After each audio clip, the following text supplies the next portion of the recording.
I truly am blown away. So we've got this article from Bounding. The Acolyte makes massive retcon to Star Wars lore, reveals lesbian space witches created life from the Force long before Plagueis.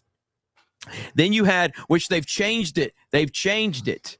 The Acolyte episode 3, one of the most disappointing Star Wars episodes ever. The title of this was different. What was it? One of the worst Star Wars episodes. They've changed the title from. They Go did back to your change video. it. They did. They changed the headlines. Hold The on. headline.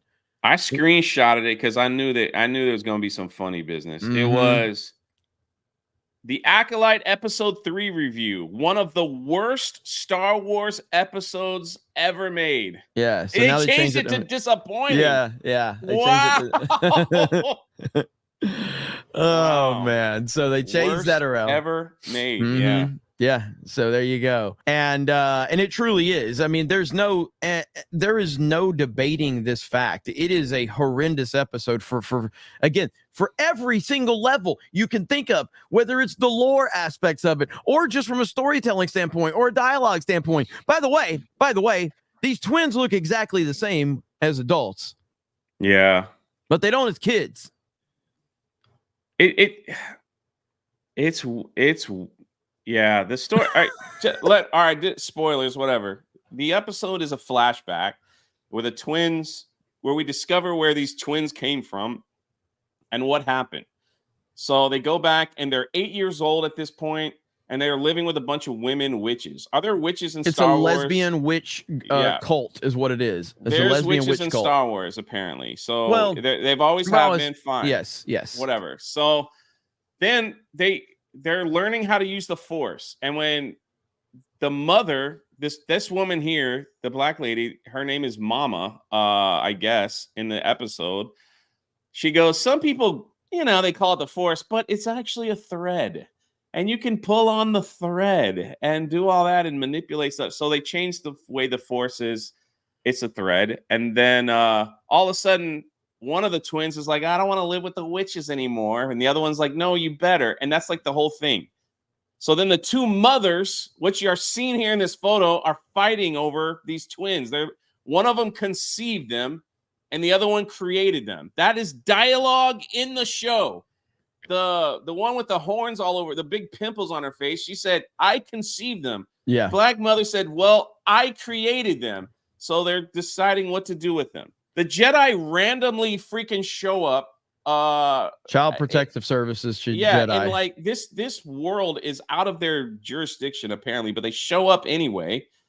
As we know from Star Wars, the kids are too old to be trained. Okay, but they said, we detect children here, and they're like, there's no children here. And finally, one of them comes out, and they're like, yeah, let's put him through the test, and we'll train him to become Jedi. Cool. Well, the witches don't like that, and they start singing and dancing, and I don't know, it's really weird. So then the mama witch, she's like, hey, just tell him you don't use the Force or the thread. Don't tell him that. Lie to him. Yeah, lie to him, and then they'll get. And then she makes one weird line. She goes, because the galaxy doesn't like women like us.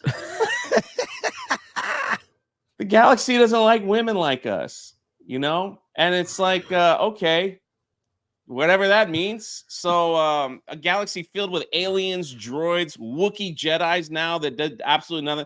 So these 4 Jedi show up. The other one, Osha, was like, no, I want to be a Jedi. And the other twin, May, is mad that she told that they have Force powers. So the bad twin shoved her in her room, locked her in, and grabs a single candle off the wall, throws it at the door, and the whole witch community goes up in flames. She manages to climb through a tunnel and escape, and then she goes to the 4 Jedi and hugs them. Now, sorry, I'm stuttering. This is the stupidest part of the whole show. The show is May, the bad twin, who is trained by the Acolyte, apparently, is killing the Jedi who burned down her village. When we just learned she burned down her village. She set the fire. She watched them all die. And now she's going to hunt down the Jedi and say they did it. This makes no sense. There's no point in her having revenge. Then this is what blows my mind. In the last episode, we had the white Jedi who's been sitting for 10 years since this incident, I guess, who's sad because the witch village burned down. When May gets to her, he wakes him up with poison and said, "Hey, your fault that my family died." He goes, "Yeah, you're right." And self-deletes. Over that? He was barely in the show. He just showed up and just stood in the back. He did nothing. Absolutely nothing to have him have 10 years of pain and sadness over this event to make him want to like drink poison. I'm just like, the writing is incredibly horrible. Like you said, forget the lore. Even if this was a regular TV show, you'd be like, man, this is dumb. Like, it makes no sense. Check this out. Elon Musk just responded to Gary's tweet. Did he really? Yep. Here we go. Elon Musk responds to Gary's tweet right there. That's awesome. Holy shit. Look at that, boys. So Elon Musk responds to Gary's tweet. So holy shit. Yeah, Disney Star Wars is fucking horrendous. And that tweet's Elon doing numbers, man. Yeah, it is. Elon on FNT. Let's go. You guys got to go in there. Let's see. Let's do Elon for FNT. On FNT. There we go. Elon like, for FNT. Let's go. So let's see if we can do that. We need everybody to like the tweet, tag Elon, and let's see if we can make it happen.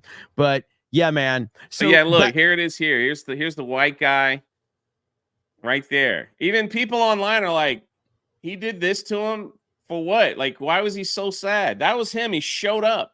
And those 10 years were bad to him. He's got scars on his face, and he's just like, yeah, I'm a bad Jedi. I think that's messaging here. It's messaging. 100%. Have your white guilt. Have your white guilt, white people. This is your fault. No, I mean, and I don't know why I'm yelling. Everything about this episode was a complete and total train wreck. Now, there are people that'll go, "Oh, we've had the Night Sisters, and we've had this. This is not the first." This was the prominent character, the main character of the series. They are now taking that main character and twisting and manipulating the meaning of the Force and retconning what the Force meant. That happened. This isn't like some obscure story, random thing that happened. Like, this is a prominent story within the main character's journey. And if you've been following Disney Star Wars at any point in time, you understand that everything they are doing is meant to rewrite what George created. That is happening. It has been happening, and it's going to continue to happen. So there are people out there that are going to shill for this stuff, that are going to be, "Oh, this is the greatest thing ever because Disney Star Wars is, the greatest thing that's ever been created, and we get our access to Filoni and the crew and all of that." And they're going to eat this up because they would rather have access than just be honest. And that means that they don't truly love Star Wars at all. Because if they truly loved Star Wars, like, you would call this bullshit out. You would say, Bro, like, I'm what all the for fuck it. are we doing?